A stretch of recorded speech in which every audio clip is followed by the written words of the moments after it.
Shalom warga kerajaan. Rejoice for the Lord has risen indeed.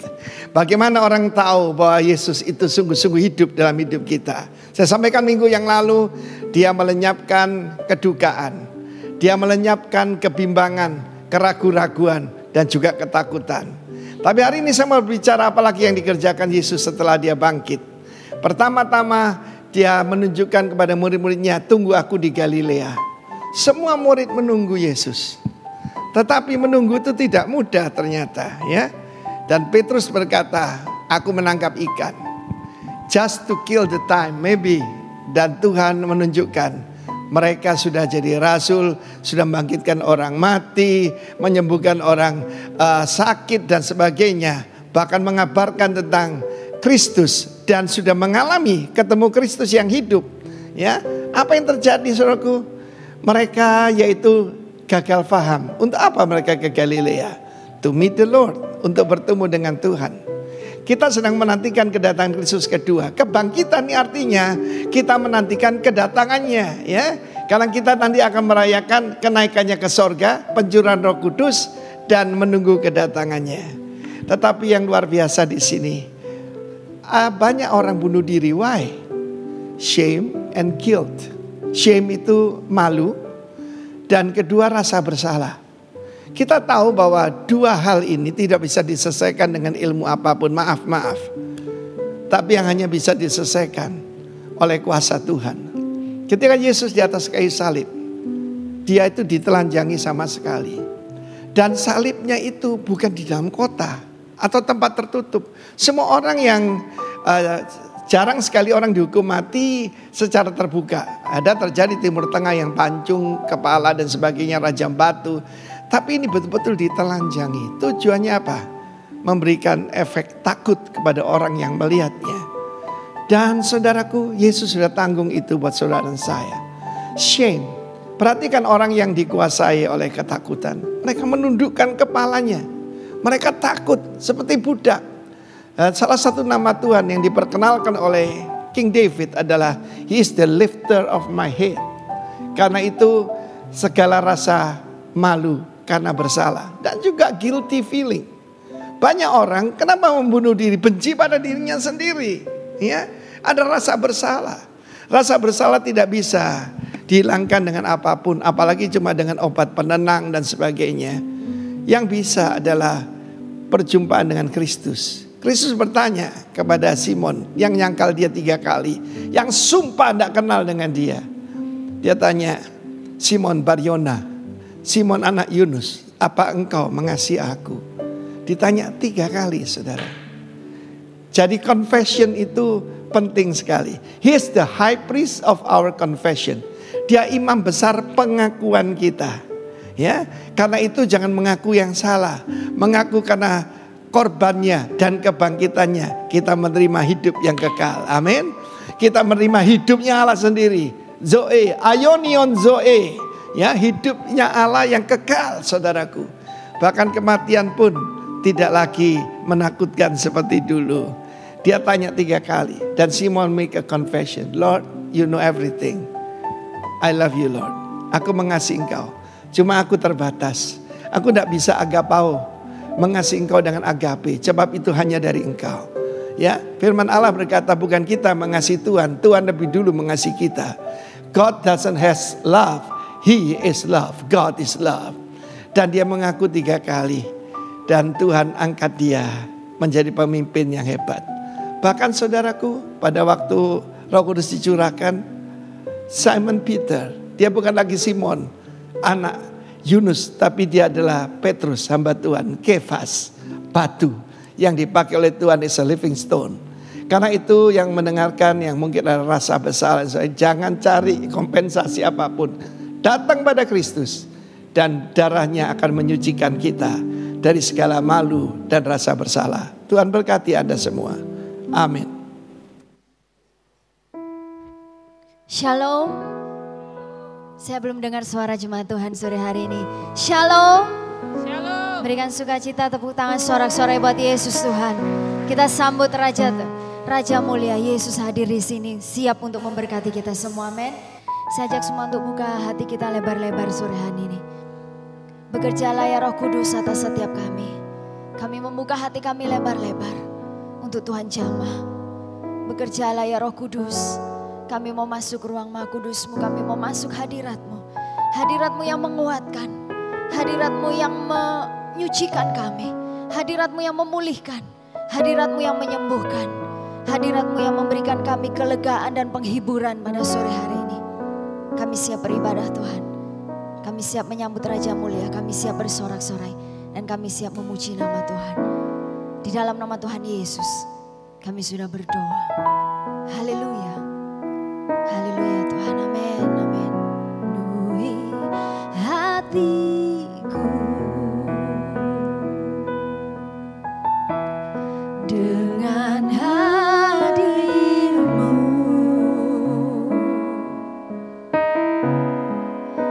ku rindu memandang wajah-Mu, oh Tuhan, di dalam kekudusan-Mu.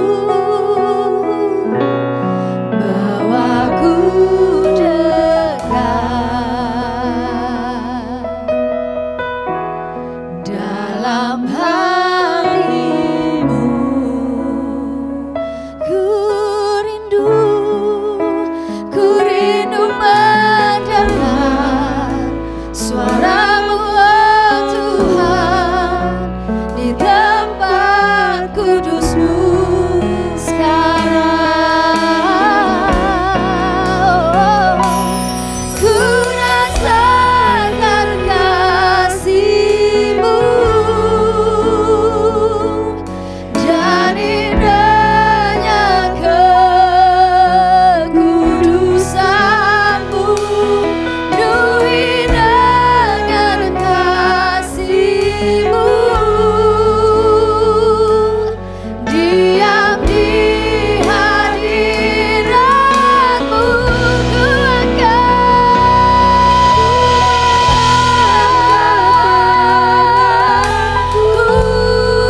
angkat. Kami bersyukur kepadamu Tuhan. Penuhi dengan kasih-Mu,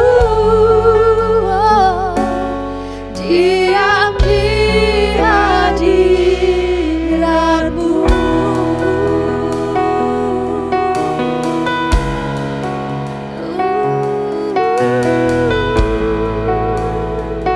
Mari jemaat Tuhan, kita masuk hadirat Tuhan.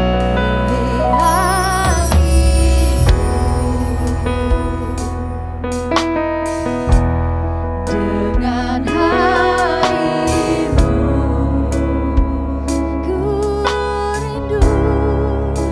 ku rindu memandang wajah-Mu, oh Tuhan, di dalam kekudusan-Mu.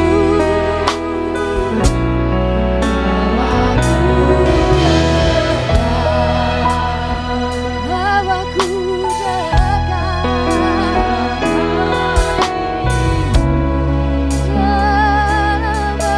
hati-Mu. Kami rindu mendengar suara-Mu Tuhan. Yes, Lord.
ini kita bersatu hati, kita menaikkan doa profetik. Kami bersatu hati, kami berdoa bagi Indonesia. Shalom untuk Indonesia. Kau jamah, Kau berkati Indonesia. Saat ini Tuhan, kami bawa bangsa kami di hadapan Tuhan. Kami percaya Indonesia ada di hati-Mu Tuhan. Engkau melihat anak-anak-Mu, Engkau melihat umat-Mu yang berdiri dan berseru bagi kesejahteraan Indonesia, bagi kebaikan Indonesia. Dan Kau mendengar setiap jeritan dan seruan umat-Mu Tuhan untuk bangsa kami. Engkau memberkati pemerintahan bangsa kami, Bapak Presiden Jokowi hingga ke jajaran yang paling bawah. Tuhan, kami berdoa, bersatu hati kami berdoa. Kuasa Tuhan sanggup mengubah pandemi ini menjadi hilang Tuhan dalam nama Yesus. Sudah tidak ada lagi kematian massal, tapi yang ada kesembuhan massal di Indonesia Tuhan. Kalau Tuhan mau berfirman pandemi ini berlalu, Engkau sanggup Tuhan. Tidak ada yang sulit Tuhan. Engkau hanya berfirman dan semuanya akan jadi. Engkau hanya berfirman maka semuanya akan sembuh. Engkau hanya berfirman maka semuanya ini akan berlalu Tuhan. Kami minta perkenanan-Mu atas Indonesia Tuhan. Kami juga minta Tuhan, Engkau mengasihi kota Lumajang Tuhan, di mana kami beribadah, di mana kami bekerja, di mana kami Tuhan studi, dimanapun Tuhan kami berkarya di kota ini Tuhan. Kami berdoa bagi kesejahteraan kota Lumajang adalah kesejahteraan kami juga. Biarlah setiap gereja yang ada di Lumajang boleh bersatu hati. Sekalipun berbeda denominasi tapi mengangkat tinggi panji Tuhan. Berdoa dan menjadi berkat bagi kota Lumajang. Kami saat ini juga berdoa bagi Bapak Gembala kami di tempat ini. Bapak Ishak Latif Tuhan. Terima kasih buat keberadaan beliau bagi kami. Apa yang Tuhan mau sampaikan buat jemaat-Mu, buat domba di tempat ini, sampaikan isi hati-Mu lewat beliau Tuhan. Beri hati Gembala, hati Bapak untuk menuntun kami, membawa kami masuk dalam rencana dan kehendak Tuhan. Berkati beliau Tuhan dan juga ibu, kesehatan, penyertaan Tuhan sempurna, perlindungan Tuhan nyata, pelayanannya diberkati, kemanapun beliau Tuhan utus, boleh membawa banyak jiwa dan setiap pelayanannya boleh menyenangkan hati Tuhan. Kami bersyukur buat keberadaan beliau. Berkat Tuhan, penyertaan Tuhan yang sempurna senantiasa ada mulai dari hari ini sampai selama-lamanya. Terima kasih Tuhan, kami naikkan doa kami dan kami percaya Engkau mendengar dan Engkau akan menjawab tepat pada waktunya Tuhan yang paling indah. Di dalam nama Yesus kami sudah berdoa dan mengucap syukur. Haleluya. Amin. Berada di dalam hadirat-Mu lebih berharga dari 1000 hari. Berada di dalam hadirat-Mu ada mujizat dan anugerah-Mu. Dengan iman katakan, setiap langkahku ada di percaya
percaya bahwa Engkau tidak akan pernah meninggalkan kami. Engkau Tuhan yang berjalan bersama dengan kami. Kami naikkan syukur kami Tuhan sore hari ini. Di dalam nama Yesus. Haleluya.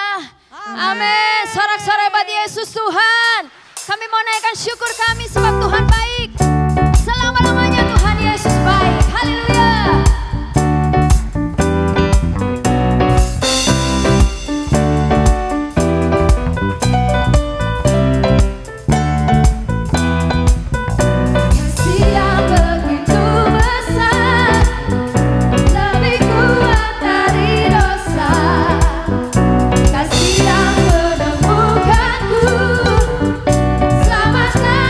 Pulihkan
bersyukur sebab Tuhan sudah sediakan kemenangan buat kami.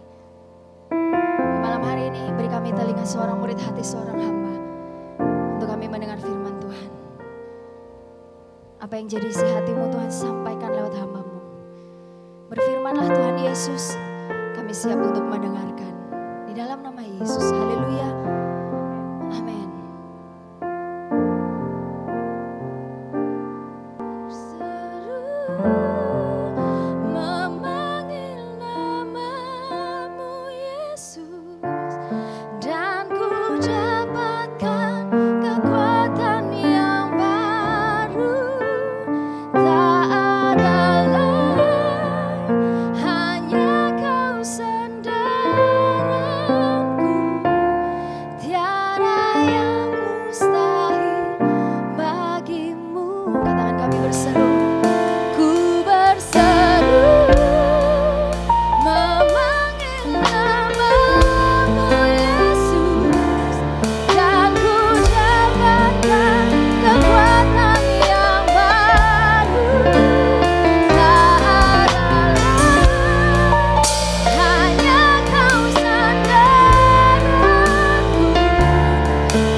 Tuhan, karena kami percaya kami punya Allah yang hidup, Allah yang melakukan mujizat dalam hidup kami. Sebab bagi Tuhan tidak ada yang mustahil.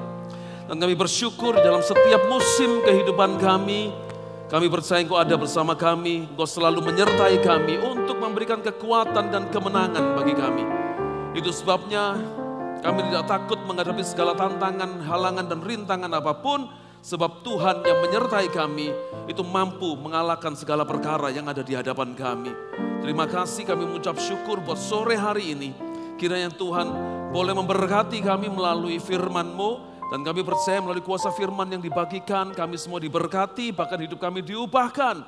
Kami menjadi seperti yang Tuhan firmankan.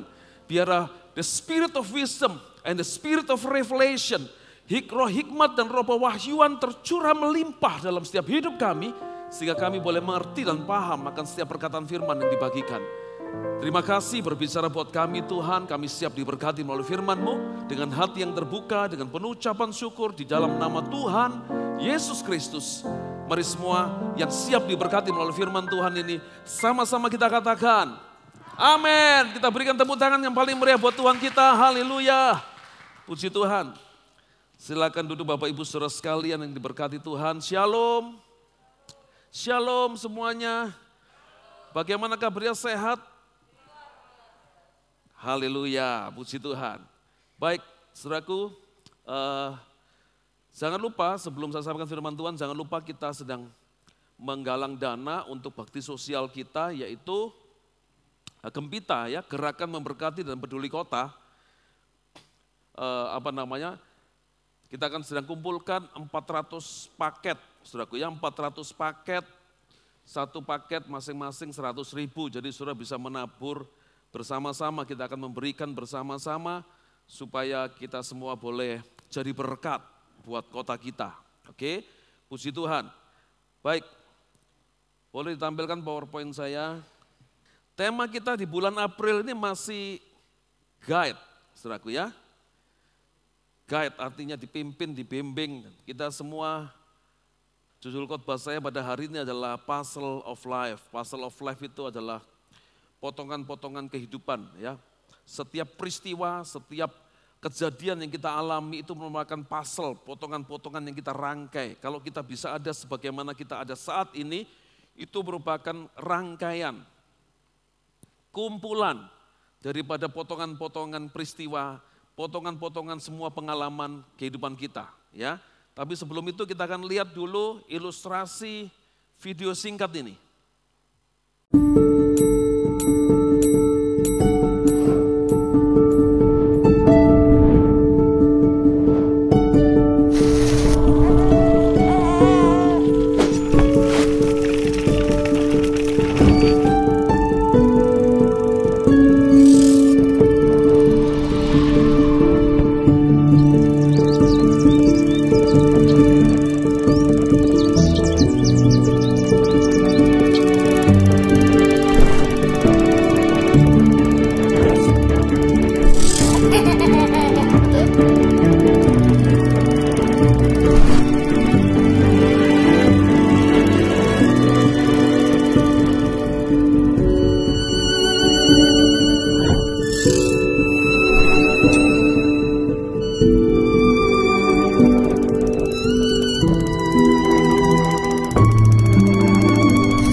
Puji Tuhan.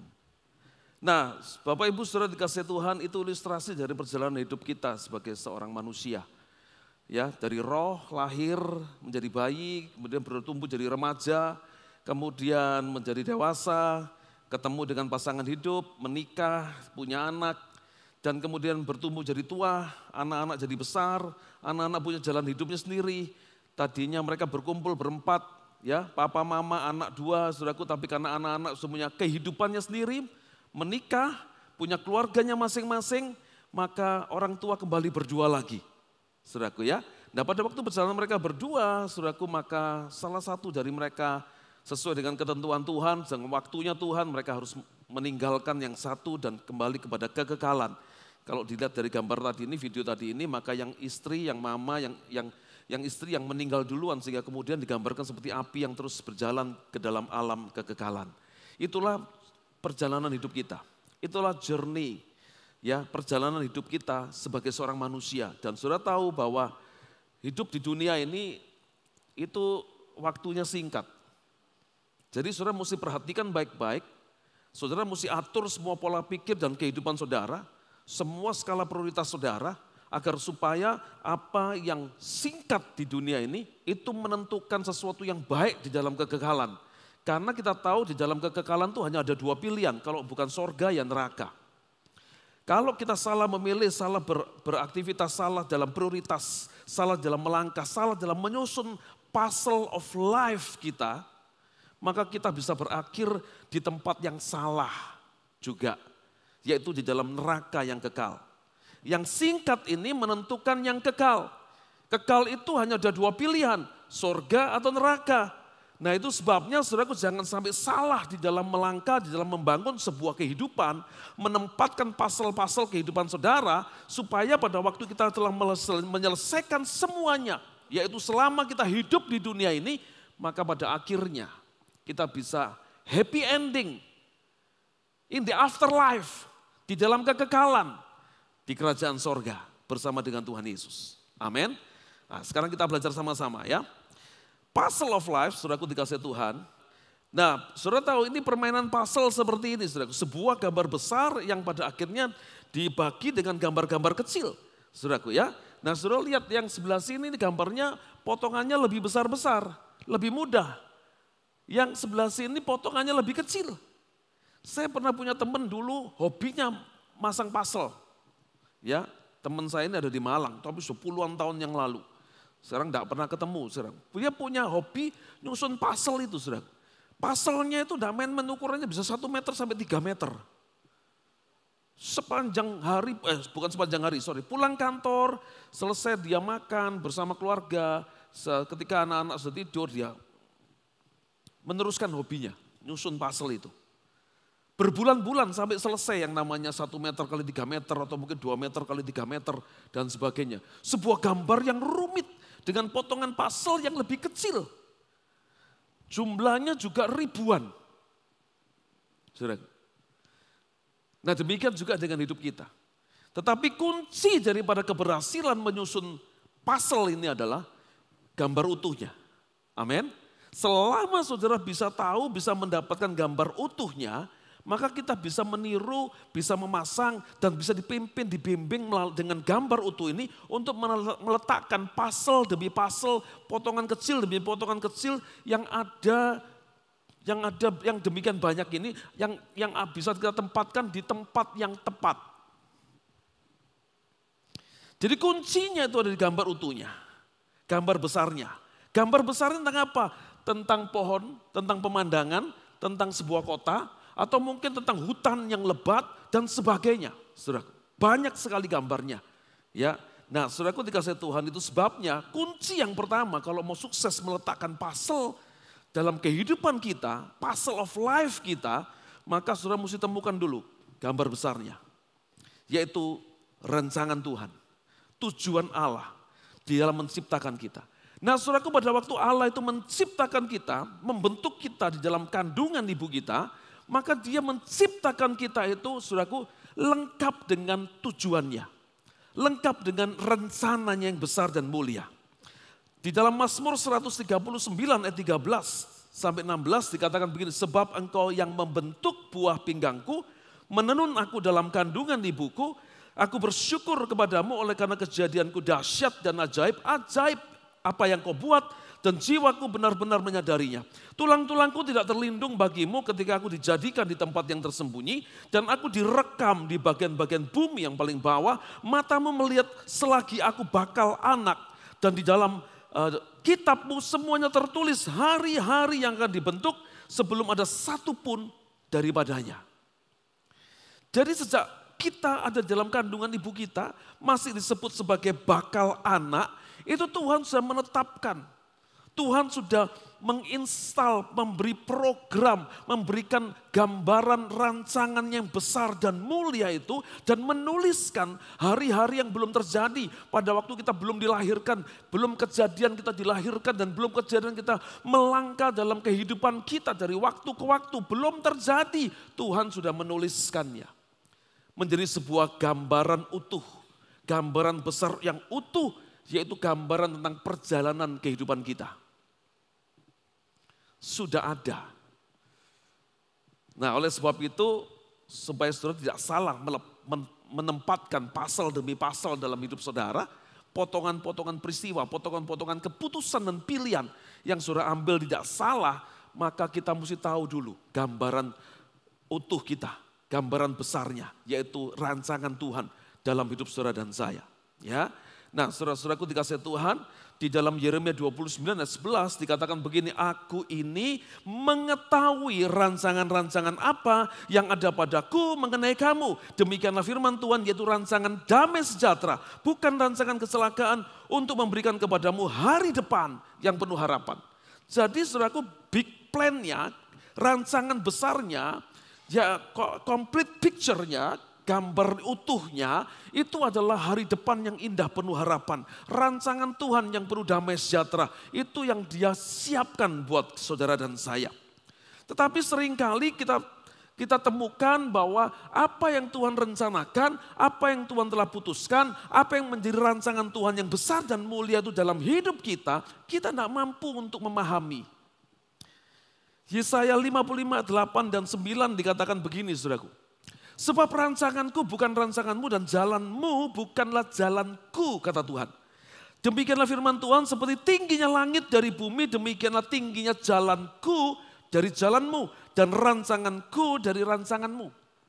Saudaraku dikasih Tuhan gak ketemu rasanya. Gak bisa kita pahami. Seringkali kita bertemu dengan big question, tanda tanya besar. Kenapa harus terjadi? Mengapa ini harus terjadi dalam hidup? Salahku apa? Kok sampai aku harus mengalami kesulitan seperti ini? Saudaraku, kadang-kadang ada sebuah misteri yang tidak terungkap dengan pikiran kita yang terbatas ini. Jadi kalau sudah tahu ayat ini, sekarang tidak perlu heran kenapa. Memang jalan-jalannya Tuhan tidak terselami. Tidak bisa kita pahami. Saudaraku, tidak bisa kita ini memahami jalan pikiran Tuhan yang besar luar biasa dengan otak kita yang kecil ini. Yang terbatas ini. Nah oleh sebab itu kita mesti percaya satu hal, bahwa yang penting Tuhan punya rancangan yang indah penuh harapan di masa depan itu bagi kita. Amin. Yang penting itu kita percaya dengan iman kita, Tuhan tidak pernah membuat rancangan kecelakaan bagi kita. Yang Tuhan siapkan adalah masa depan yang penuh damai sejahtera, masa depan yang indah penuh harapan. Dan itu kita pegang dengan iman. Kita percayai, kita yakini dalam kehidupan kita. Sehingga saudara-saudaraku kita pahami bahwa pada waktu kita ada dalam kandungan ibu kita, Tuhan pun sudah campur tangan. Tuhan pun sudah menetapkan masa depan itu. Tuhan pun sudah menetapkan rancangan yang luar biasa itu buat saudara dan saya. Dan dia tidak pernah sekali lagi memberikan rancangan kecelakaan. Ya. Dalam kisah kehidupan Yeremia dikatakan begini. Dalam Yeremia pasal 1 ayat 4 dan 5 firman Tuhan datang kepadaku bunyinya, sebelum aku membentuk engkau dalam rahim ibumu, aku telah mengenal engkau. Dan sebelum kau keluar dari kandungan, aku telah menguduskan engkau. Aku telah menetapkan engkau menjadi nabi bagi bangsa-bangsa. Jadi saudaraku dikasih Tuhan, saudara lihat di sini bahwa sejak dalam kandungan Tuhan sudah campur tangan. Saya mau katakan begini saudara-saudaraku dikasih Tuhan. Kalau dalam kandungan pun dia sudah campur tangan, apalagi dalam sepanjang umur hidup kita, Tuhan akan tetap campur tangan dalam hidup saudara dan saya. Dia Allah yang setia. Apapun yang kita hadapi, apapun yang kita alami, sesulit apapun masalah yang kita harus hadapi, saudara-saudaraku dikasih Tuhan, kita tidak sendiri. Sebab Tuhan pasti menyertai kita. Nah saudaraku, Efesus 2 ayat 10 dikatakan begini, karena kita ini buatan Allah, diciptakan dalam Kristus Yesus untuk melakukan pekerjaan baik yang dipersiapkan Allah sebelumnya, yang mau supaya kita hidup di dalamnya. Dalam arti kata saudara-saudaraku, waktu dia menciptakan kita diciptakan untuk melakukan pekerjaan baik yang sudah dipersiapkan Allah sebelumnya. Ini yang dinamakan rancangan Tuhan. Ini yang dikatakan saudaraku menjadi divine destiny kita. Tujuan ilahi yang telah Tuhan tetapkan dalam hidup kita semua. Dengan kata lain saudara-saudaraku dikasih Tuhan, bagi kita orang percaya, maka kita selalu punya tujuan dalam hidup ini. Saudara dan saya punya tujuan yang indah. Tujuan di dalam kehidupan di dalam Kristus Yesus Tuhan. Amin. Ya. Dan bagaimana caranya menemukan gambar utuh itu? Bagaimana caranya menemukan, yaitu saudaraku rencana Allah yang luar biasa itu dalam hidup saudara dan saya. Bagaimana menemukan saudaraku tujuan Allah itu dalam hidup kita. Nah kita lihat sekarang, yang pertama adalah faktor parenting dan mentoring, pola asuh dan pendampingan. Oke. Nah dikatakan dalam teori Mendel, saudaraku, DNA artinya sifat turunan itu berpengaruh dalam kehidupan anak-anak kita itu 30%. Tetapi yang terbesar yang bisa mempengaruhi kehidupan mereka, bahkan bisa membuat mereka seakan-akan bisa berbeda dengan apa yang ada dalam konsep pikiran kita, itu ternyata pola asuh, pendidikan, keyakinan hidup, motivasi hidup, saudaraku dikasih Tuhan, dan juga komunitasnya. Apa yang dia peroleh, apa yang dia dapatkan melalui teman-temannya, melalui apa yang dia yakini waktu dia menjalani kehidupannya. 70%. Itu yang satu kali ketika saya ketemu dengan seseorang, ya, orang tua ini berkata begini, saya ini seperti tidak kenal sama anak saya. Dulu tuh kecil tidak seperti ini. Sekarang sudah dewasa, sudah besar seperti ini. Kok jadi seperti ini tingkah lakunya? Aku ini orang tuanya kayak enggak kenal sama dia. Kayak dia itu bukan anakku. Kenapa bisa terjadi seperti itu? Yang 70% itu mempengaruhi kehidupannya. Sementara itu saudaraku, pola parenting kita kurang kuat di dalam dia. Sehingga dia dipengaruhi oleh segala sesuatu yang datang dari luar. Nah oleh sebab itu Efesus 6 ayat 4 katakan, didiklah mereka di dalam ajaran dan nasihat Tuhan. Dididik dengan baik, dididik dengan kuat. Dididik bukan sembarangan pendidikan, dididik dalam ajaran dan nasihat Tuhan.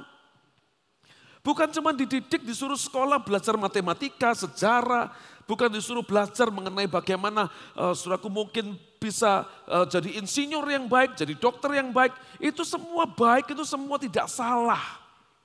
Tetapi fondasi paling kuat dalam kehidupan seseorang di masa depannya, itu adalah fondasi iman, fondasi kerohanian.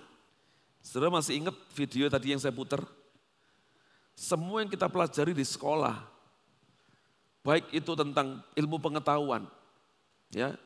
Kalau anak kita kepingin jadi dokter, it's fine, itu bagus, enggak masalah, keren.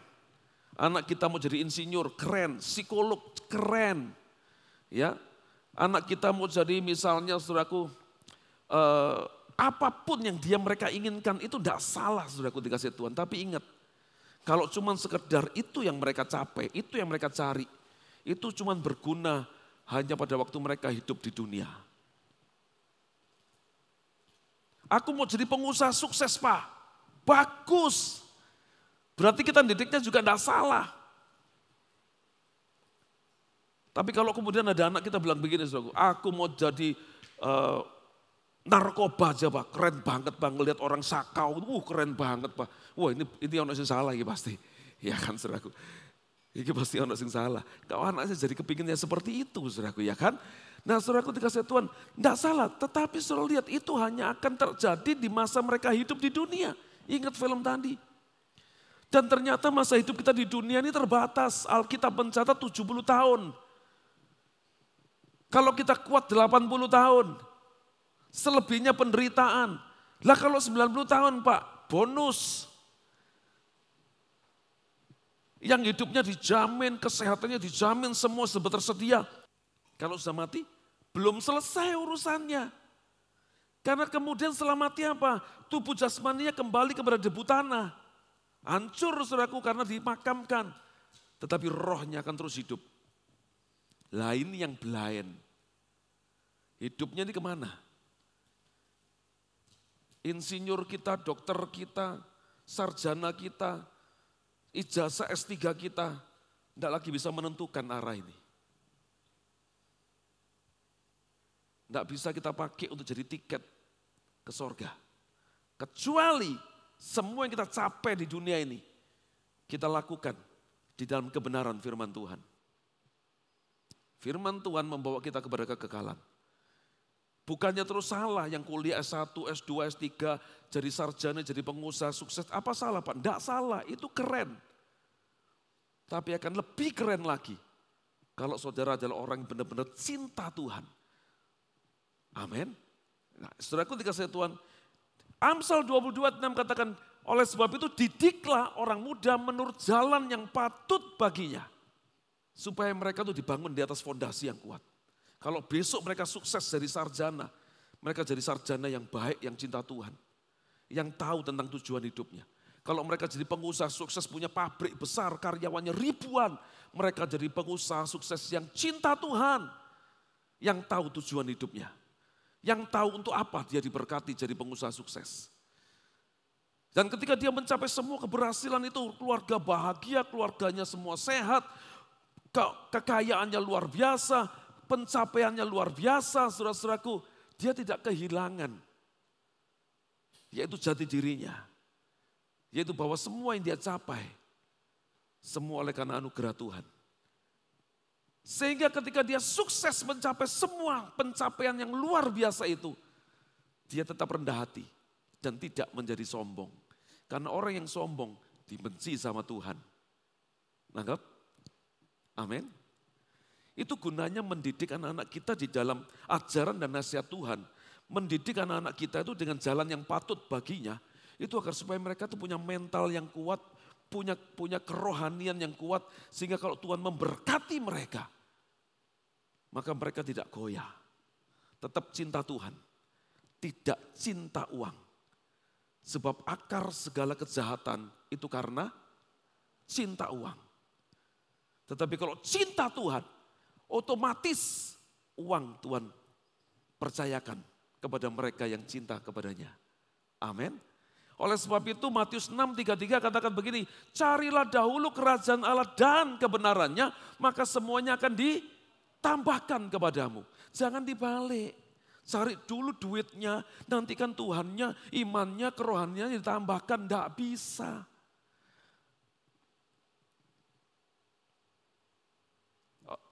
Kita tahu bahwa hal ini mesti ditanamkan dari sejak kecil. Ya. Ulangan pasal 6 ayat 7, apa yang kita ajarkan, itu harus diajarkan berulang-ulang. Tidak bisa cuma sekali. Tidak bisa cuma sekali ngomong. Harus berulang-ulang. Dan yang berikutnya lagi, tidak cukup cuma diajari, diomongi berulang-ulang, diingatkan berulang-ulang, saudaraku ya. Ingat sembahyang lo ya, ingat ya, saat teduh, ingat mesbah keluarga, ingat ya ke gereja, ingat ya baca Alkitab, ingat ya sama Tuhan, ingat ya kamu sudah sukses begini, bisnismu sudah berkembang, ingat lo ya. Ini semua karena Tuhan, diingatkan terus, tidak bisa cuma dengan mulut, saudaraku. Tapi harus dengan keteladanan. Dan apa yang telah kamu pelajari, dan apa yang telah kamu terima, dan apa yang telah kamu dengar, dan apa yang telah kamu lihat padaku, lakukanlah itu.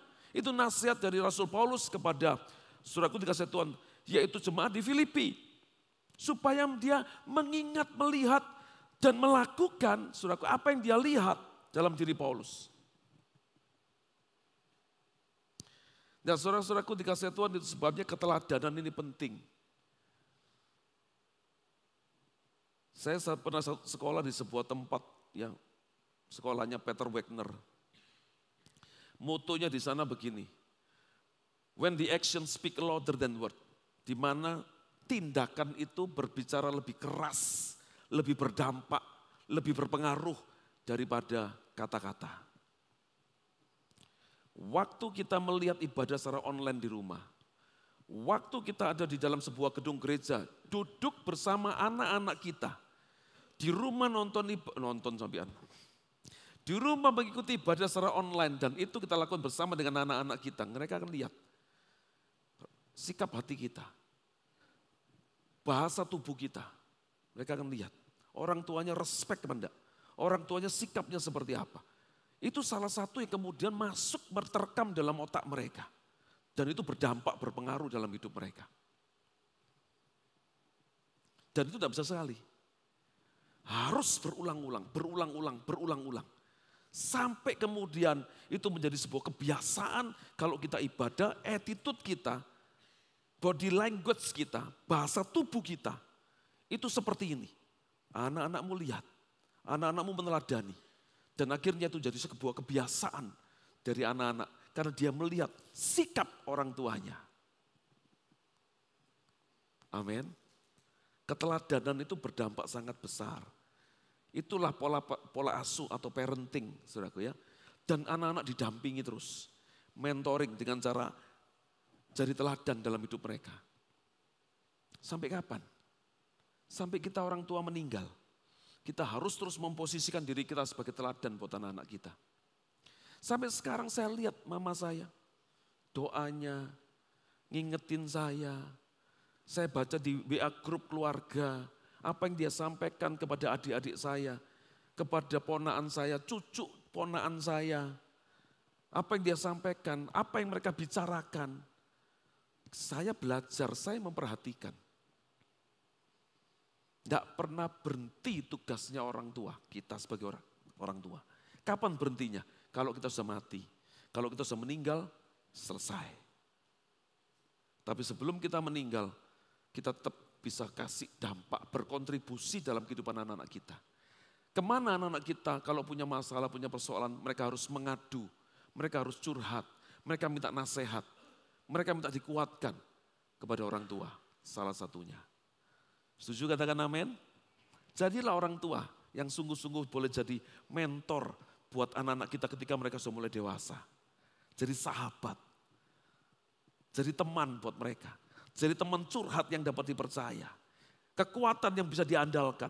Sekalipun mungkin pola pikirnya sudah berubah, karena zaman berubah, zaman era anak-anak kita bertumbuh dewasa beda dengan kita. Saudara-saudaraku, mungkin apa yang kita sampaikan, nasihat yang kita sampaikan tidak bisa menyelesaikan masalah mereka secara tuntas keseluruhannya. Tetapi kehadiran kita, nasihat kita, keteladanan hidup kita, itu bisa menguatkan mereka. Amin. Yang setuju katakan amin. Jadi saudaraku dikasih itu parenting. Nah sekarang kita pelajari tingkat kesulitannya dan bagaimana caranya berbicara dengan anak-anak kita. Masing-masing itu punya keunikannya sendiri-sendiri, saudaraku. Yang pertama itu formatif, yaitu balita di bawah 5 tahun itu 0 sampai 5 tahun. Kenapa kok saya mulai dengan perkataan 0 bukan dari 1 sampai 5 tahun? 0 itu dimulai pada waktu mereka dalam kandungan. Masih ingat peristiwanya Yeremia? Tuhan ngomong sama Yeremia, aku sudah mengenal engkau sebelum engkau dibentuk di dalam rahim ibumu. Ya, jadi pembentukan anak-anak kita dalam kandungan daripada ibu mereka itu sudah menentukan, saudara. Pola asuh atau parenting dimulai sejak mereka masih jadi bakal anak di dalam kandungan istri kita atau ibunya. Oke, nah itu sebabnya kita tahu bahwa ini masa-masa yang kritis, critical time, critical age, masa-masa yang kritis karena kita sedang membentuk pola pikir, pola hidup mereka. Dan yang kedua, saudara perhatikan bahwa kiblatnya mereka 0 sampai 5 tahun ini itu orang tua. Ini kesempatan yang luar biasa, kesempatan emas bagi orang tua untuk meletakkan dasar, untuk meletakkan sebuah fondasi bagi anak-anaknya. Oke? Nah, saudaraku dikasih yang kedua primary atau sekolah dasar ya 6 sampai 12 tahun. Ini masa gold. Gold itu dalam arti kata emas ini pembentukannya masih mudah. Semakin lama, semakin dewasa, semakin tua usianya, semakin susah membentuk, menasihati, mengajar, mendidik mereka. Saudaraku ya, 6 sampai 12 ini kiblatnya level yang ada di atasnya. Orang tua, guru, saudaraku ya, kakak kelas, sesuatu yang menarik hatinya, itu membuat dia berkiblat ke sana. Sudah mulai beralih, tadinya cuma 100% orang tua, papa mamanya sudah. Semua bergantung papa mamanya, saudaraku ya. Tapi sekarang umur 6, 12 mulai lebih lagi terbuka. Lebih lagi dia mulai membuka dirinya untuk menerima masukan-masukan dari orang-orang yang lain. Pastikan mereka ada dalam lingkungan yang tepat supaya apa yang mereka serap itu tidak salah. Amin. Kemudian muncul lagi, bertumbuh lagi teens atau remaja, silver, lebih keras lagi. Ya, kualitas atau jenisnya itu lebih keras lagi. Usianya 13 sampai 18 tahun. Nah sekarang kiblatnya berbeda lagi. Sudah bukan orang tua, sudah bukan guru, tetapi lingkungannya, sekelilingnya, teman, komunitas, saudaraku ya, yang pada suka sama misalnya nih, Korea gitu, woi kumpul semua di situ, kumpul semua yang Korea, yang suka drakor gitu, saudaraku ya, ngumpul di situ.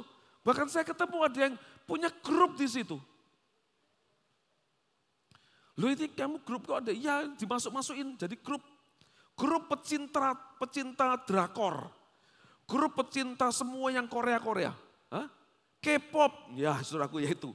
Ya, pecinta K-pop. Ngumpul di situ semua. Ngumpul di grup ini ya, umurnya tuh campur baur enggak karu-karuan. Ada yang masih umur 12 tahun, ada yang sudah umur 20 tahun. Jadi satu di grup itu. Waduh, saudaraku. Kenapa? Ya memang sudah kiblatnya itu sudah mulai bergeser. Makanya kita mesti tahu setiap masa daripada perubahan-perubahan anak-anak kita. Dan itu memiliki tingkat kesulitannya berbeda-beda dan tingkat kesulitan itu sendiri-sendiri di dalam setiap musim kehidupan mereka ya. Yang berikutnya lagi young adult. Young adult ini dewasa muda, bronze, perunggu, lebih atos lagi. Lebih susah lagi nekuknya. Ya, usianya 19 sampai 34 tahun. Kiblatnya sekarang keluarga muda. Ya. sudah mulai mikir gimana ya kalau nikah. Mulai ngelihat keluarga-keluarga muda untuk jadi panutan. Mempelajari sesuatu yang belum pernah mereka alami. Ya, gimana rasanya menikah, ya apa menikah. Mereka mulai memperhatikan. Karena mereka sudah mulai punya pacar. Ketika mereka sudah mulai pacar, mereka mulai belajar bagaimana memasuki dunia yang baru. Episode yang baru dalam hidup mereka. Yaitu episode berumah tangga. Belajar dari mana? Dari temannya. Dari sesama keluarga muda. Ya, keluarga-keluarga yang baru menikah, keluarga-keluarga yang baru punya anak 1, anak 2 yang masih kecil-kecil. Nah, mereka mulai perhatikan itu. Oke. Nah, saudara, kemudian para orang tua juga memberi kontribusi masukan dalam hidup mereka. Saudaraku, dan mereka mulai melihat sebuah tatanan rumah tangga atau keluarga, itu mereka serap, mereka mulai pelajari di usia ini. Yang berikutnya lagi adult atau dewasa, 35 tahun ke atas, digambarkan seperti besi, iron. Nah, kalau bentuk ngomongin ngajarin didik yang namanya besi di usia ini, itu atosnya setengah mati. Untuk bisa nekuk besi ini, saudaraku, mesti dipanaskan sampai menganga besinya, setelah itu dikeluarkan ditempa. Dipukul, baru terbentuk. Hanya dengan 2 cara seperti itu, dimasukkan api lagi, ditarik, dipukul lagi, berulang-ulang, dimasukkan api lagi, dibentuk lagi, sampai terbentuk jadi sebuah model, jadi sebuah sesuatu yang bentuk yang kita inginkan, itu baru selesai. Itu terjadi berulang-ulang, dipanasi, dipukul sama palu, dipanasi lagi, dipukul lagi sama palu. Mau bentuk sebilah pedang, masukkan ke dalam api, panas sampai merah, mengangkat, dipukul lagi, saudaraku. Masukkan dalam api lagi, dipukul lagi, masukkan air, masukkan api lagi, masukkan air lagi, masukkan api lagi, pukul lagi. Saudaraku, berulang-ulang sampai terbentuk. Artinya adalah di usia ini nek ngomongi wis angel. Angel tenan tuturani. Jadi saudara enggak usah heran ketika anak-anakmu di usia seperti ini sudah enggak sepiro dengerin omongan kita. Mereka akan mendengarkan sesuatu yang lain. Yang menarik perhatiannya dan sebagainya. Ini level of difficulty and strateginya dalam menghadapi atau membimbing anak-anak kita, saudaraku ya. Demikian juga dalam hidup kita. Kita pun punya level perbedaan, strategi yang juga harus berbeda. Dalam setiap musim kehidupan kita ini punya dalam tanda kutip keatosannya sendiri. Diri kita, coba introspeksi dirinya masing-masing. Kadang-kadang kita ada yang namanya kepengkuannya sendiri-sendiri. Yunuk, pengku, itu punya levelnya sendiri-sendiri, punya jenisnya sendiri-sendiri, saudaraku. Saya tahu pengku saya di mana, saya tahu. Ya saya enggak bangga, tapi ya rodo angel ngomongi pas di pengku saya itu, saudaraku. Tapi saudaraku dikasih itu angel sudah. Kalau kita sudah sampai pada titik-titik tertentu, di mana kita mesti merubah semuanya itu. Ya, dari ini level tingkat kesulitannya. Oke, puji Tuhan. Apa yang harus dilakukan? Yang kedua, untuk bisa mendapatkan gambaran utuhnya. Kalau sudah dapat gambaran utuhnya, saudaraku dikasih Tuhan, maka kita mulai melakukannya. Yang pertama dengan mentoring, saudaraku, yang pertama dengan parenting dan mentoring, maka yang kedua kita lakukan apa yang menjadi rencana Allah ini. Ya, rencana Tuhan itu sudah Tuhan tetapkan dalam diri saudara dan saya. Ya, Yakobus 2:17-18 dikatakan begini, demikian juga halnya dengan iman, jika iman itu tidak disertai perbuatan, maka iman itu pada hakikatnya adalah mati. Ya. Tetapi mungkin ada orang berkata, padamu ada iman dan padaku ada perbuatan. Aku akan menjawab dia, tunjukkanlah kepadaku iman itu tanpa perbuatan dan aku akan menunjukkan kepadamu imanku dari perbuatan-perbuatanku. Artinya begini, kalau kita punya iman, kita percaya Tuhan itu memiliki rencana, telah menetapkan rencana, telah membuat rencana di dalam hidup saudara dan saya, menetapkan tujuan dalam hidup saudara dan saya, kita imani itu ada. Dan saudaraku ketika kita mengimani itu ada, maka kita ekspresikan iman itu dengan perbuatan kita. Perbuatan yang mengarah kepada semua rancangan Tuhan yang telah Tuhan tetapkan dalam diri kita. Jadi dengan kata lain iman kita yang kita imani, yang kita percayai bahwa Tuhan sudah menetapkan gambar utuh itu, rencana Tuhan yang besar itu dalam diri kita imani dengan cara kita lakukan. Hari-hari kehidupan kita, pilihan keputusan yang kita harus lakukan, itu semua ada di dalam gambar besar itu. Sebagai bagian dari pasal yang kita mulai tempatkan satu demi satu di dalam kehidupan kita. Ya. itu gambaran dari orang yang hidup oleh karena iman. Oleh karena iman apa? Iman bahwa kita punya rencana Allah yang besar. Bahwa Allah sudah memberikan rencana yang besar, yang luar biasa itu bagi kita. Dan kita akan hidup di dalamnya. Oke? Nah lihat ini saudara. Caranya adalah kita mesti fokus kepada apa yang menjadi rencana Allah.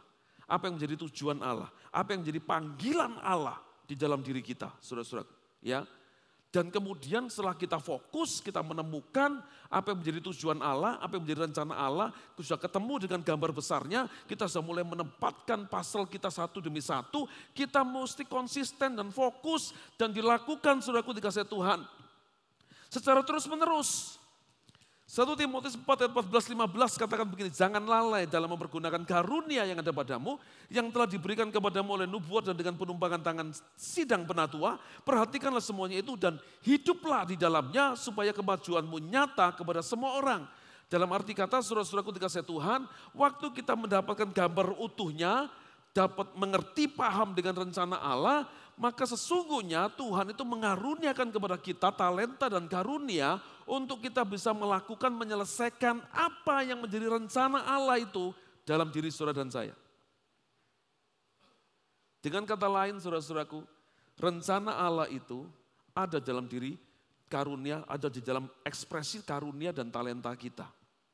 Ya. Sehingga pada akhirnya kita mendapatkan sebuah pengertian itu seperti ini. Bahwa rencana Tuhan yang spesifik itu ada pada talenta dan karunia kita. Amin. Kenapa misalnya begini saudaraku? Misalnya nih, saya dikasih karunia, talenta, kemampuan untuk mengajar, berkhotbah seperti ini. Ini panggilan saya. Ini tujuan hidup saya. Ini rencana Allah dalam hidup saya. Sehingga kemudian supaya saya bisa menyelesaikan, menuntaskan, melakukan apa yang menjadi rencana Allah dalam hidup saya dikasih talenta dan karunia untuk melakukannya. Amin. Jadi saudara lihat begini, saudara tahu benih ya, benih itu kan harus tumbuh, harus keluar tunasnya. Ya, segala sesuatu yang dibutuhkan benih itu untuk tumbuh, untuk bertunas, itu semua sudah ada di dalam benih itu sendiri. Benih itu cuma butuh tempat, tanah yang subur, rich soil. Cuma butuh itu, di tempat yang tepat, maka dengan sendirinya, Alkitab menuliskan begini, dengan sendirinya benih itu akan bertumbuh, tunas itu akan keluar sendiri. Dia akan crack open itu semua benih ini saudaraku ya, itu pecah. Saudara masih ingat dulu waktu di sekolah itu ada pelajaran tentang apa itu, tumbuh-tumbuhan itu apa ya, pelajaran apa ya? IPA. Dikasih kacang hijau, dikasih kapas, dikasih air, ingat kacang hijaunya ditaruh di kapas yang ada airnya. Ditunggu, dibiarin saudara beberapa hari, nanti keluar kecambahnya. Nanggap, masih ingat ya? Nah, supaya ini kecambah keluar, kacang hijau itu kan keras kulitnya. Itu bisa crack open, bisa pecah dan kemudian kecambahnya keluar. Itu semua potensi, kemampuan, kekuatan, daya, upaya itu sudah ada di kecambahnya, sudah ada di kacang hijaunya ini. Segala sesuatu yang dibutuhkan oleh benih itu untuk dia bertumbuh, itu sudah ada di dalam benih itu sendiri. Segala sesuatu yang dibutuhkan oleh anak-anak kita untuk dia bertumbuh dewasa, sudah ada dalam dirinya. Tugas kita orang tua ngapain? Menolong dia, menemukan gambar utuh itu. Menolong anak-anak kita untuk menemukan rancangan Tuhan di dalam hidupnya. Menolong mereka untuk menemukan tujuan Allah di dalam diri mereka. Cuman itu. Semua yang dibutuhkan untuk mereka bisa bertumbuh dewasa, menjadi orang yang sukses melakukan rencana Allah, menemukan tujuan hidupnya, sudah ada dalam diri mereka. Nah, saudara-saudaraku dikasih Tuhan, itu sebabnya tujuan Allah, rencana Allah itu semua bukan sesuatu yang misteri. Tetapi semuanya nyata. Semuanya itu adalah nyata dalam diri saudara dan saya. Ya. Nah, bagaimana ciri-cirinya? Bagaimana kita bisa mengenali bahwa ini adalah tujuan Allah? Yaitu ketika talenta dan karunia yang ada dalam diri kita itu bertemu dengan orang-orang yang membutuhkan. Bertemu dengan kebutuhan orang-orang. Maka disitulah terletak tujuan dan rencana Allah. Amin. Saya punya talenta, saya punya karunia. Menggembalakan, menyampaikan firman, mengajarkan tentang khotbah, mengajarkan tentang firman Tuhan. Saya punya talenta untuk menjadi seorang gembala. Nah, waktu kemudian talenta ini bertemu dengan jemaat-jemaat yang membutuhkan gembala, bertemu, maka di situ kita tahu itu tujuan hidup kita. Di situ kita tahu bahwa itu adalah panggilan kita. Di situ kita tahu itu adalah rencana Allah yang ada dalam diri kita. Nangkap ya? Jadi bukan sesuatu yang misteri loh. Panggilanku apa ya? Lihat dirimu. Nah, saudaraku dikasih Tuhan, itu sebabnya kita tahu bahwa seringkali jawaban dari setiap pergumulan kita itu bukan adanya di tempat yang lain. Jawaban dari setiap pergumulan kita itu selalu ada dalam diri kita sendiri. Di tangan kita. Karena Tuhan sudah meletakkannya semua di situ. Orang lain jadi sarana, jadi alat. Tetapi yang menentukan kita bisa keluar dari masalah kita, menemukan solusinya, dan mengambil keputusan dan pilihan, yaitu pasal-pasal kehidupan kita, itu semua yang meletakkan, semua yang melakukan, itu adalah diri kita sendiri. Jangan, saudaraku dikasih Tuhan, meletakkan tanggung jawab hidup kita kepada orang lain. Bukan tanggung jawabnya mereka untuk ngurus kehidupan kita dan masa depan kita. Masa depan kita itu tanggung jawab kita. Hidup kita itu tanggung jawab kita. Amin. Apapun yang kita alami, jangan pernah nyalakan orang lain apalagi nyalakan Tuhan. Karena apapun yang kita alami, saudaraku, itu semua Tuhan izinkan agar semua potensi talentamu keluar. Agar supaya kita bisa melihat lebih jelas gambaran utuh itu. Supaya kita bisa melihat lebih jelas lagi apa yang menjadi rencana Allah dalam hidup kita. Kalau Tuhan izinkan kita mengalami sebuah masalah, saudara-saudaraku dikasih Tuhan. Itu adalah salah satu cara Allah supaya Dia menempatkan kita tepat di track yang dari Tuhan, di jalan yang memang dari Tuhan. Amin. Ya. Sometimes kita perlu terima kasih sama masalah. Kok bisa, Pak? Saya ini hampir lewat, Pak. Sudah hampir berangkat, Pak. Ngeri, Pak. Lah kok aku bilang terima kasih? Sudahlah. Introspeksi, lihat lebih teliti. Akan selalu ada alasan untuk mengucap syukur. Amin. Dalam situasi seperti ini pun dengan pandemi, dengan begitu banyak orang mengalami kesulitan, dihantam dari berbagai sisi kehidupan, rumah tangganya digoncang, ekonominya, bisnisnya, pandemi COVID-19 ini menghantam semua orang, saudara-saudaraku. Tetapi kalau kita merenung, maka kita akan temukan ternyata banyak sekali alasan untuk mengucap syukur. Amin. Ya. Nah, itu sebabnya saudaraku dikasih Tuhan, rencana Tuhan itu bukan misteri, tapi rencana Tuhan itu terbuka dengan gamblang. Asal kita tahu caranya melihat. Saudaraku. Ya. Oke, kita lanjut. Yang ketiga yang terakhir. Yang ketiga adalah untuk bisa menempatkan pasal kita satu demi satu di tempat yang tepat sampai semuanya selesai menjadi sebuah gambaran yang indah. Semua rencana Tuhan, semua selesai, lengkap, tuntas. Dan kita bisa menutup mata di bumi dengan tersenyum karena kita tahu tugas kita selesai dan pasti kita akan sampai di sorga menerima mahkota. Saudaraku, maka kita perlu pahami yang ketiga ini, yaitu the understanding of eternal life. Karena kehidupan manusia itu bukan cuman yang ada di bumi yang sementara, yang sebentar ini. Ini sebentar, saudaraku. Kalau saudara kepingin tahu kok iya apa enggak sih Pak? Kok aku enggak kroso Pak hidup ini sebentar Pak? Kok aku enjoy aja nikmati kehidupan ini? Tanya sama orang yang kehilangan orang yang dikasihi. Tanya sama mereka. Kok cepet ya? Kok sudah enggak ada ya? Saudaraku. Dan ternyata orang yang meninggal, minta maaf, itu bukan orang yang sudah lanjut usianya, karena yang masih muda juga bisa berangkat duluan. Betul enggak sih? Bukan yang sehat atau bukan yang sakit, saudaraku, yang bisa meninggal duluan. Tetapi yang sehat itu bisa meninggal. Kadang-kadang kita dengar begini, loh kok sudah meninggal? Loh aku kok enggak dengar sakitnya ya? Kapan sakitnya kok dia sudah meninggal ya? Kadang-kadang maaf saudaraku, lah iki loron-loron juga mati-mati, saudaraku. Tapi itu kematian itu misterinya Tuhan, itu di tangan Tuhan, itu keputusannya Tuhan, kita tidak bisa protes, saudaraku. Iya Pak, iya. Saya ini hamba Tuhan, seringkali melayani ibadah pemakaman, penghiburan, tutup peti dan sebagainya. Dan satu kali ketika itu saya melayani, saya lihat untuk terakhir kalinya sebelum ditutup petinya. Aduh cek eman nih, kok sik muda kok sudah tidak ada, kok cek cepeti. Kadang-kadang jerit di hati ini, Tuhan kok cek cepeti dipanggil. Gitu saudaraku.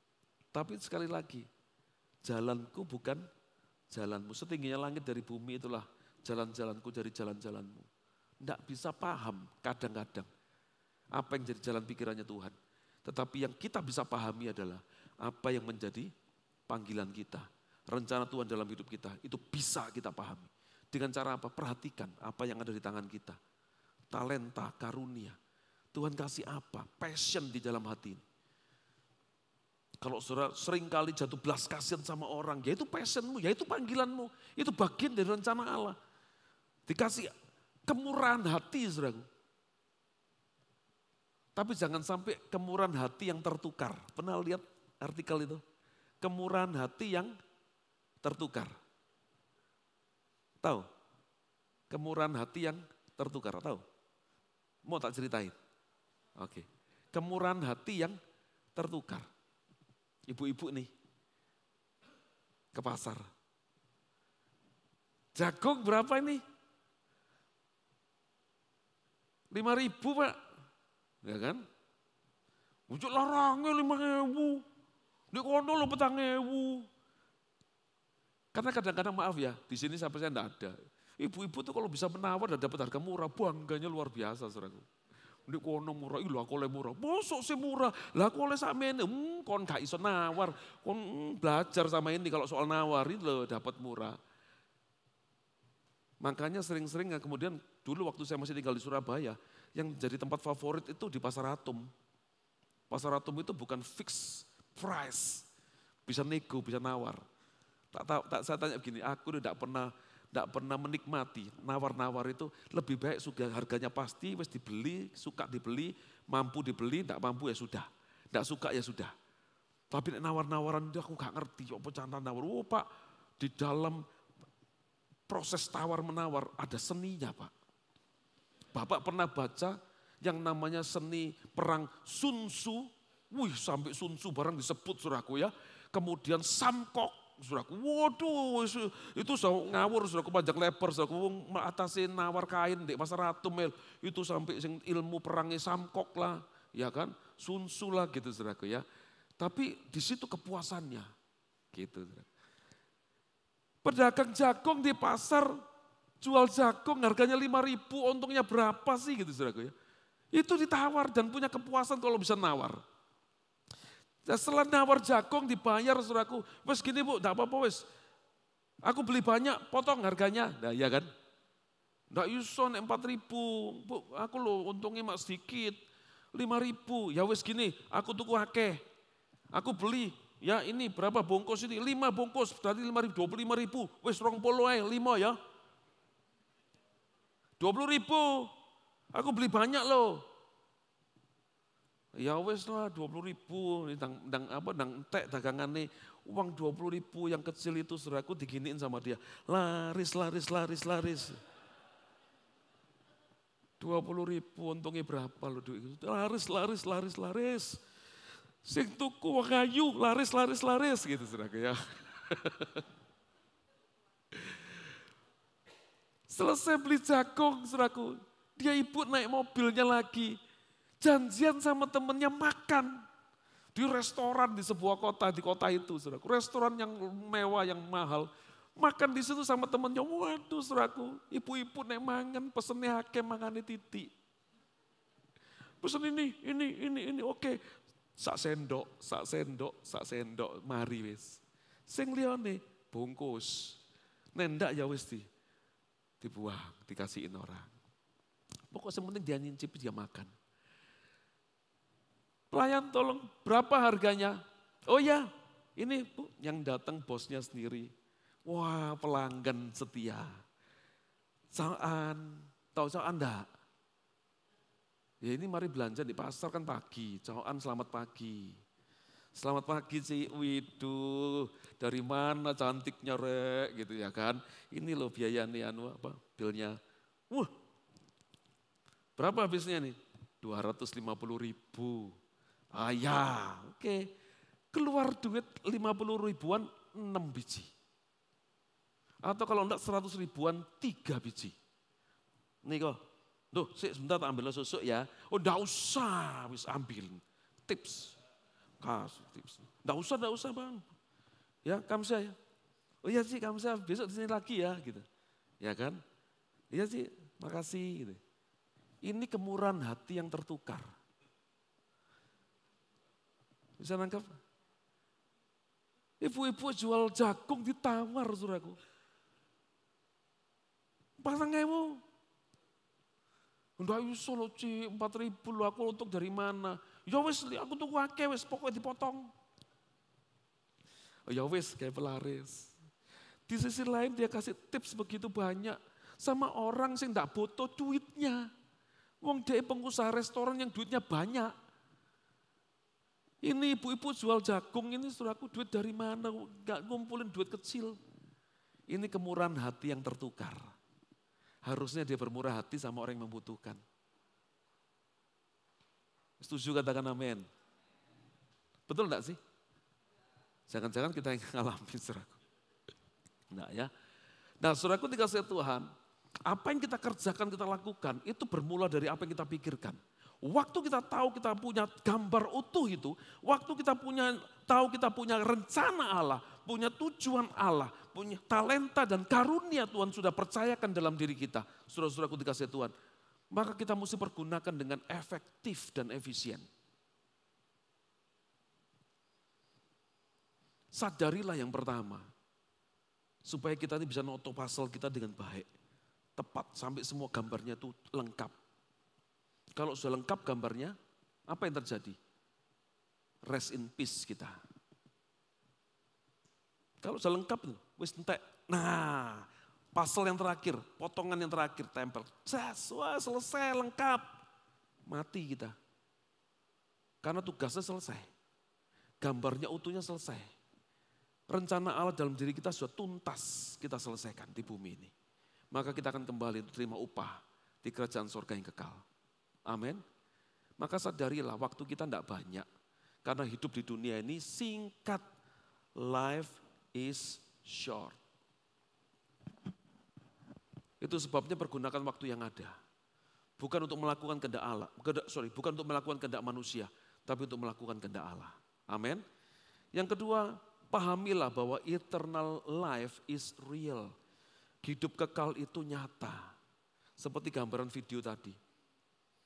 Kalau tubuh jasmani kita sudah tergeletak dan dimakamkan, debu kembali kepada debu, tanah kembali kepada tanah. Roh kita itu akan terus jalan. Berjalan kepada kekekalan. Dan berjalan kepada kekekalan cuma 2 pilihannya. Kalau tidak sorga, ya neraka. Dan yang ketiga, pahamilah bahwa heaven and hell is real. Sorga dan neraka itu nyata. Oleh sebab itu pastikan selama kita hidup di dunia yang singkat ini dan kita tidak tahu kapan ending kita di bumi. Maka pastikan kita menempatkan pasal kita sesuai dengan gambaran utuh itu, sesuai dengan rencana Allah itu dan menyelesaikannya tepat pada waktunya. Supaya kita bisa tersenyum bahagia menutup mata di bumi ini karena kita akan pasti membuka mata di sorga dan menerima mahkota di sana. Amin. Jadi Pastor of Life ini parenting and mentoring yang pertama, yang kedua do what is God's plan, melakukan apa yang menjadi rencana Allah, dan yang ketiga understanding of eternal life, pemahaman pengertian tentang hidup yang kekal.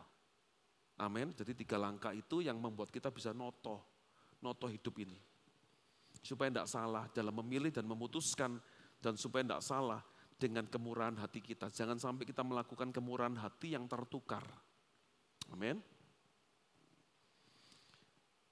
Kalau sudah pernah dengarkan Pak Arifin pernah ngomong begini, kalau belanja sama orang-orang sederhana di pasar atau apa, jangan nawar. Amin. Jemaat Geberok Lumajang, ya, beli wortel, beli sayur, beli jeruk, beli apa lagi? Apa lagi kalau di pasar itu? Hah? Apa? Hah? Hah? Ikan. Nggak dengar. Ikan. Beli apa aja lah. Bayar sudah. Kita nggak akan miskin waktu kita bayar. Ya kan? Kita tidak akan tambah kaya waktu kita bisa nawar dan kemudian kita bisa dapatkan harga murah dari ibu-ibu penjual sayur di pasar. Berkat kita datang dari Tuhan, bukan dari mereka. Setuju katakan amin? God bless you. Mari kita berdoa. Tuhan terima kasih buat anugerah-Mu, kami mengucap syukur buat firman-Mu. Kiranya firman-Mu boleh meneguhkan, mengingatkan, menguatkan, menasehati, dan memimpin langkah hidup kami supaya kami boleh berjalan di dalam kehendak-Mu, melakukan kehendak-Mu, berada dalam rancangan-Mu yang besar dan mulia itu sehingga pada akhirnya kami menemukan dan menyelesaikan divine destiny, tujuan ilahi yang telah Tuhan tetapkan dalam diri kami. Terima kasih, meteraikan dalam hati kami, beri kami kekuatan Roh Kudus untuk kami boleh melakukan apa yang sudah kami dengar dan kami lihat sore hari ini. Dalam nama Yesus, semua yang sudah diberkati, sama-sama kita katakan, amin.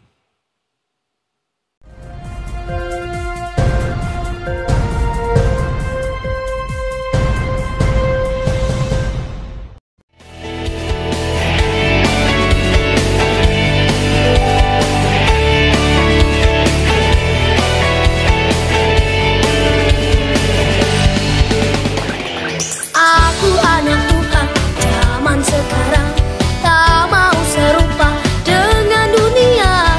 Aku anak Tuhan zaman sekarang, hidupku jadi miliknya. Asyik tanganku, kakiku memuji Tuhan, mulutku, hatiku bernyanyi bagi Dia. Halo kawan-kawan, kali ini teman-teman selamat Paskah.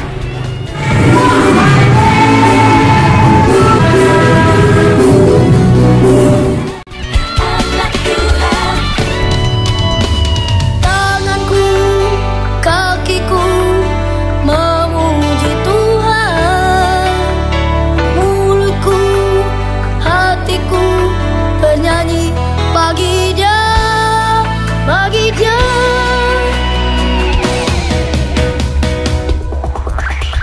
Aku anak Tuhan zaman sekarang, tak mau serupa dengan dunia. Aku anak Tuhan zaman sekarang, hidupku jadi miliknya. Asyik tanganku, kakiku memuji Tuhan, mulutku, hatiku bernyanyi bagi Dia, bernyanyi bagi Dia.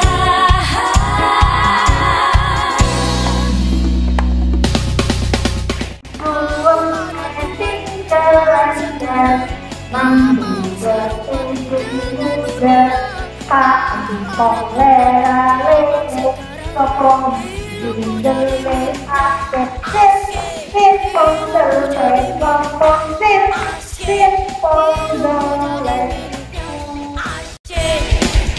Asyik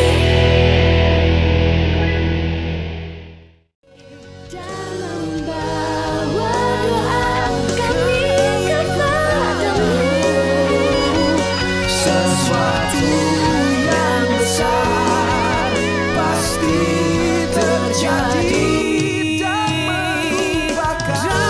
mengubahkan negeri kami. Hanya nama-Mu Tuhan ditinggikan atas seluruh bumi.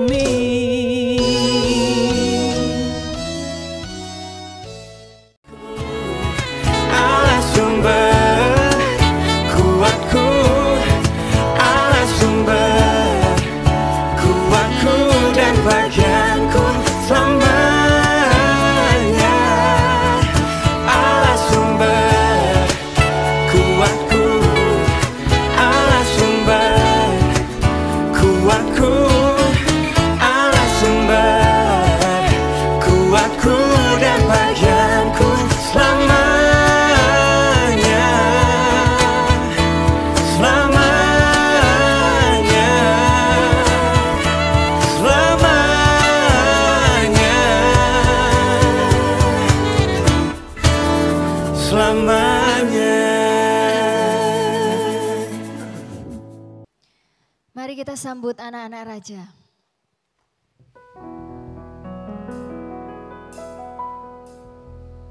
Aku anak raja, kau anak raja, aku anak raja, aku anak raja, aku anak raja, aku anak raja, aku anak raja, aku anak raja, aku anak raja, aku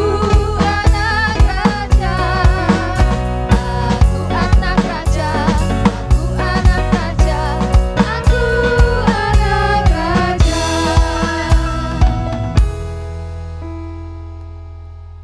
Mari Bapak Ibu didoakan anaknya masing-masing. Itu Ibu Ferawati bisa bawa anaknya ke depan, Bu. Bisa didoakan.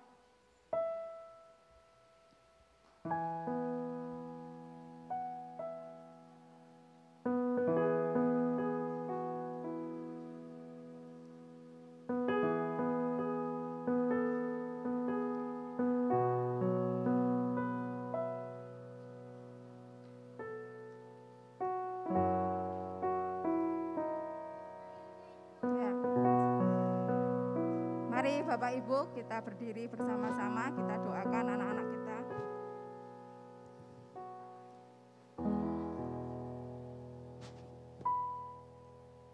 Kami memberkati anak-anak-Mu yang ada di depan ini Tuhan. Kiranya kasih anugerah, cinta, serta semua kebaikan-Mu Tuhan tercurah melimpah atas kehidupan mereka dalam nama Tuhan Yesus. Kami percaya Tuhan, anak-anak ini adalah anak-anak yang luar biasa, anak-anak yang istimewa di mata-Mu Tuhan. Masa depan yang indah pun sudah Kau siapkan bagi mereka dalam nama Tuhan Yesus. Dan kami percaya saat mereka hidup takut akan Engkau Tuhan, maka segala yang terbaik yang daripada Engkau, Kau sudah berikan buat mereka Tuhan. Dan biarlah mereka menjadi berkat, menjadi terang, menjadi garam dimanapun mereka berada. Dan biarlah hikmat yang daripada Engkau yang melampaui segala akal itu Tuhan, yang membuat mereka menjadi anak-anak yang pandai, anak-anak yang cerdas, dan menjadi anak-anak yang luar biasa. Dan kami percaya saat mereka hidupnya takut akan Engkau Tuhan, maka kelimpahan-kelimpahan yang daripada Engkau akan tercurah melimpah buat mereka semuanya. Terima kasih Tuhan, terima kasih. Biarlah di masa muda mereka juga mampu untuk bisa memenangkan jiwa bagi kerajaan-Mu Tuhan. Dan melalui hidup mereka juga memenangkan teman-teman mereka. Dan biarlah juga kalau mungkin 1-2 orang dari keluarga mereka masih belum mengenal Engkau Tuhan, tapi biarlah melalui hidup anak-anak ini Tuhan, melalui cara sikap hidup mereka, itu yang memenangkan orang tua mereka atau mungkin saudara-saudara mereka. Dan kami juga berdoa buat kedua orang tua mereka, ayah, ibu, dan juga saudara-saudara yang lain. Biarlah mereka juga diberikan hikmat dan kemampuan untuk bisa membimbing dan mendidik anak-anak ini hidup seperti jalan dan kehendak-Mu Tuhan. Bapa, terima kasih, Engkau sungguh Allah yang luar biasa. Kami menyerahkan anak-anak-Mu ini Tuhan dan juga orang tua mereka ke dalam tangan kasih kuasa-Mu. Sekali lagi Tuhan, biarlah hikmat, kemampuan, serta segala yang terbaik daripada Allah tercurah melimpah atas kehidupan mereka semuanya dalam nama Tuhan Yesus. Terima kasih Tuhan, kami serahkan mereka semuanya ke dalam tangan kasih kuasa-Mu. Yang percaya anak-anak kita diberkati Tuhan, katakan amin. Ku nyanyi haleluya,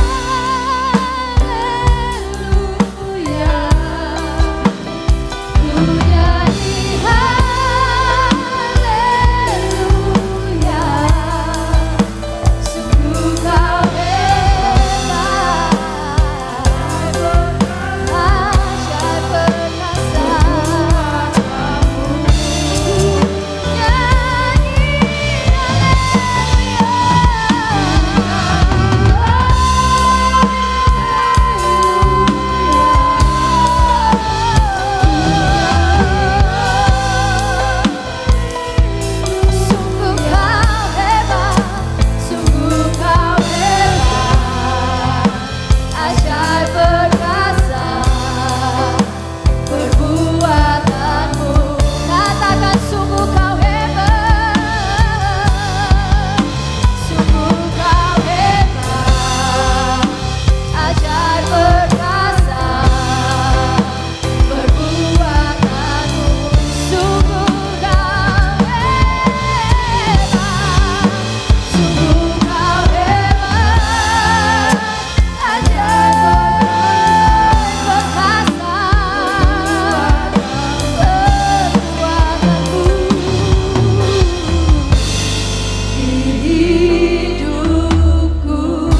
kasih buat ibadah yang sungguh memberkati.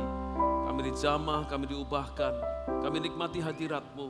Dan kami pulang dari tempat ini membawa sukacita yang dari sorga. Membawa kebenaran firman-Mu yang mengubahkan hidup kami. Biarlah hidup kami seperti yang sudah Tuhan firmankan. Terima kasih Tuhan, sepanjang minggu yang akan datang kami percaya kami beraktivitas dalam setiap pekerjaan kami, dimanapun kami berada. Pada waktu kami ada di sekolah, pada waktu kami di tempat kami bekerja, dimanapun kami berada, kami percaya biarlah hidup kami mempermuliakan nama Tuhan. Biarlah kami boleh terus ingatkan akan nasihat firman-Mu pada sore hari ini, untuk kami menempatkan pasal itu pada tempatnya setiap hari, satu demi satu, sampai semuanya tuntas menjadi sebuah gambar yang indah di hadapan Tuhan dan di hadapan manusia. Terima kasih Tuhan, sempurnakan ibadah kami pada sore hari ini. Kiranya segala pujian, penyembahan dan persembahan-persembahan yang kami berikan semuanya berkenan di hadapan-Mu, mempermuliakan nama-Mu, dan setiap pekerjaan Tuhan yang ada di gereja ini boleh berjalan dengan indah, berjalan dengan maksimal. Oleh karena Engkau memberkati setiap anak-anak-Mu yang sudah menabur dan memberikan apa yang mereka miliki untuk pekerjaan Tuhan di tempat ini. Terima kasih apa yang mereka tabur, mereka tuai, Tuhan kembalikan berlipat kali ganda. Memberkati setiap kehidupan mereka semua, rumah tangga, keluarga, kesehatan, studi anak-anak mereka, pekerjaan mereka, sawah ladang usaha mereka, hidup masa depan mereka, orang-orang yang mereka kasih yang ada dalam hati mereka, seisi rumah mereka, Tuhan berkati. Terima kasih Tuhan, angkat kedua belah tanganmu, kekasih-kekasih Tuhan, warga negara kerajaan Allah, pulanglah dengan sejahtera, pulanglah dengan penuh sukacita, di dalam pimpinan dan penyertaan pemeliharaan dari Bapa di sorga, di dalam cinta kasih Tuhan Yesus Kristus anaknya yang tunggal, kuat kuasa persekutuan Roh Kudus yang menyertai dan memberkati saudara semua mulai saat ini sampai selama-lamanya. Dalam nama Tuhan Yesus, semua yang percaya disertai dan diberkati Tuhan, sama-sama kita katakan, amin.